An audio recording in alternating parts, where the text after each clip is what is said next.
The following is a reading of Thomas Paine's arguments against monarchy, selected from his pamphlet Common Sense. Paine's Common Sense was an early call for American independence from Britain. Common Sense was published in January 1776, selling hundreds of thousands of copies. Just 7 months after Paine's publication, in July 1776, the Continental Congress in Philadelphia approved independence. Late colonial British America had a population of some 2.5 million residents. With hundreds of thousands of copies of Common Sense in circulation, a very significant number of adults in the colonies either read Common Sense or had it read to them in 1776. And now, Thomas Paine, in his own words, arguing against monarchy. Some writers have so confounded society with government as to leave little or no distinction between them, whereas they are not only different, but have different origins. Society is produced by our wants, and government by our wickedness. The former promotes our happiness positively by uniting our affections, the latter negatively by restraining our vices. The one encourages intercourse, the other creates distinctions. The first is a patron, the last a punisher. Society in every state is a blessing, but government, even in its best state, is but a necessary evil. In its worst state, an intolerable one. For when we suffer, or are exposed to the same miseries by a government, which we might expect in a country without government, our calamity is heightened by reflecting that we furnish the means by which we suffer. I draw my idea of the form of government from a principle in nature which no art can overturn, that the more simple anything is, the less liable it is to be disordered, and the easier repaired when disordered. And with this maxim in view, I offer a few remarks on the so much boasted Constitution of England. That it was noble for the dark and slavish times in which it was erected is granted. When the world was overrun with tyranny, the least removed therefrom was a glorious rescue. But that it is imperfect, subject to convulsions, and incapable of producing what it seems to promise is easily demonstrated. Absolute governments, though the disgrace of human nature, have thus advantage with them: they are simple. If the people suffer, they know the head from which their suffering springs, know likewise the remedy, and are not bewildered by a variety of causes and cures. But the Constitution of England is so exceedingly complex that the nation may suffer for years together without being able to discover in which part the fault lies. Some will say in one, and some in another, and every political physician will advise a different medicine. I know it is difficult to get over local or long-standing prejudices. Yet if we will suffer ourselves to examine the component parts of the English Constitution, we shall find them to be the base remains of two ancient tyrannies, compounded with some new republican materials. First, the remains of monarchical tyranny in the person of the king. Secondly, the remains of aristocratical power in the persons of the peers. Thirdly, the new republican materials in the persons of the commons, on whose virtue depends the freedom of England. The two first, by being hereditary, are independent of the people. Wherefore, in a constitutional sense, they contribute nothing toward the freedom of the state. To say that the Constitution of England is an union of three powers, reciprocally checking each other, is farcical. Either the words have no meaning, or they are flat contradictions.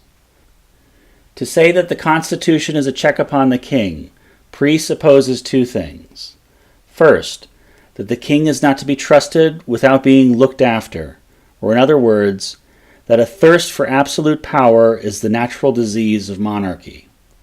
Secondly, that the commons, by being appointed for that purpose, are either wiser or more worthy of confidence than the crown.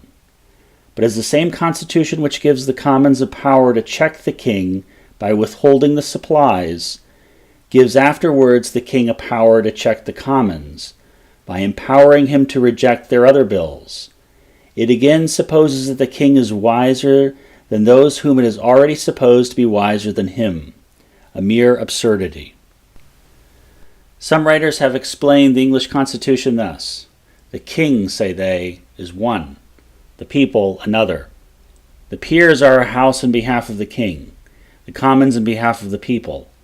But this hath all the distinctions of a house divided against itself. And though the expressions be pleasantly arranged, yet when examined they appear idle and ambiguous, and it will always happen that the nicest construction that words are capable of, when applied to the description of something which either cannot exist, or is too incomprehensible to be within the compass of description, will be words of sound only, and though they may amuse the ear, they cannot inform the mind. For this explanation includes a previous question: how came the king by a power which the people are afraid to trust, and always be obliged to check? Such a power could not be a gift of the wise people, neither can any power which needs checking be from God. Yet the provision which the Constitution makes supposes such a power to exist. That the crown is this overbearing part in the English Constitution needs not to be mentioned, and that it derives its whole consequence merely from being the giver of places and pensions is self-evident. Wherefore, though we have been wise enough to shut and lock a door against absolute monarchy, we at the same time have been foolish enough to put the crown in possession of the key. Mankind being originally equals in the order of creation, the equality could only be destroyed by some subsequent circumstance. The distinctions of rich and poor may in great measure be accounted for. But there is another and greater distinction for which no truly natural or religious reason can be assigned, and that is the distinction of men into kings and subjects. Male and female are the distinctions of nature, good and bad the distinctions of heaven. But how a race of men came into the world so exalted above the rest, and distinguished like some new species, is worth inquiring into, and whether they are the means of happiness or of misery to mankind. Holland, without a king, hath enjoyed more peace for this last century than any of the monarchical governments in Europe. All anti-monarchical parts of Scripture have been very smoothly glossed over in monarchical governments, but they undoubtedly merit the attention of countries which have their governments yet to form. Render unto Caesar the things which are Caesar's, is the Scripture doctrine of courts, yet it is no support of monarchical government, for the Jews at the time were without a king, and in a state of vassalage to the Romans. And when a man seriously reflects on the idolatrous homage which is paid to the persons of kings, he need not wonder that the Almighty, ever jealous of his honor, should disapprove a form of government which is so impiously invades the prerogative of heaven. Thomas Paine draws an example from Scripture, citing 1 Samuel chapter 8. The elders of Israel asked Samuel to establish a king. Thomas Paine includes Samuel's response to the elders, annotating the Scripture as he goes. And he said, "This shall be the manner of the king that shall reign over you. He will take your sons and appoint them for himself, for his chariots, and to be his horsemen, and some shall run before his chariots." This description agrees with the present mode of impressing men. "And he will appoint him captains over thousands, and captains over fifties. Will set them to ear his ground and to reap his harvest, and to make his instruments of war and instruments of his chariot. And he will take your daughters to be confectionaries, and to be cooks, and to be bakers." This describes the expense and luxury as well as the oppression of kings. "And he will take your fields and your vineyards, and your olive yards, even the best of them, and give them to his servants. And he will take the tenth of your seed, and of your vineyards, give them to his officers and to his servants," by which we see that bribery, corruption, and favoritism are the standing vices of kings.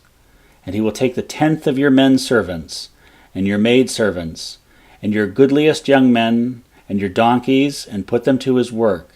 And he will take the tenth of your sheep, and ye shall be his servants. And ye shall cry out in that day because of your king, which ye shall have chosen, and the Lord will not hear you in that day." To the evil of monarchy we have added that of hereditary succession. For all men being originally equals, no one by birth can have a right to set up his own family in perpetual preference to all others forever, and though himself might deserve some decent degree of honors of his contemporaries, yet his descendants might be far too unworthy to inherit them.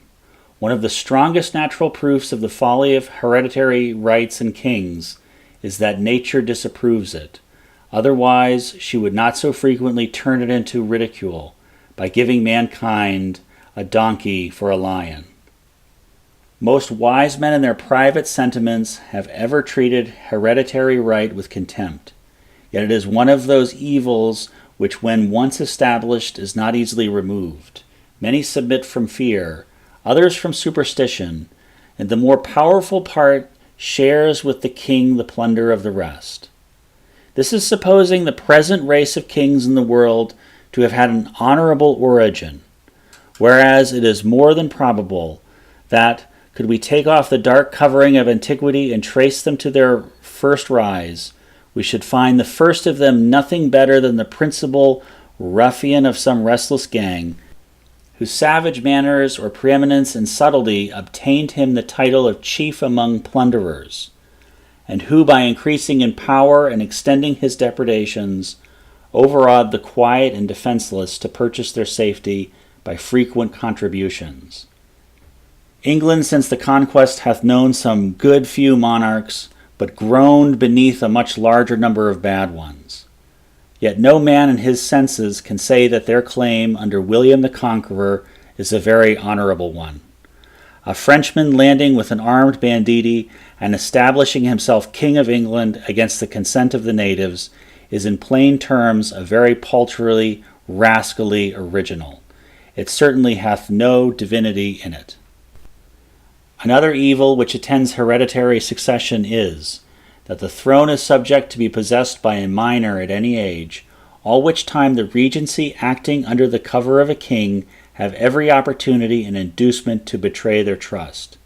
The same national misfortune happens when a king worn out with age and infirmity enters the last stage of human weakness.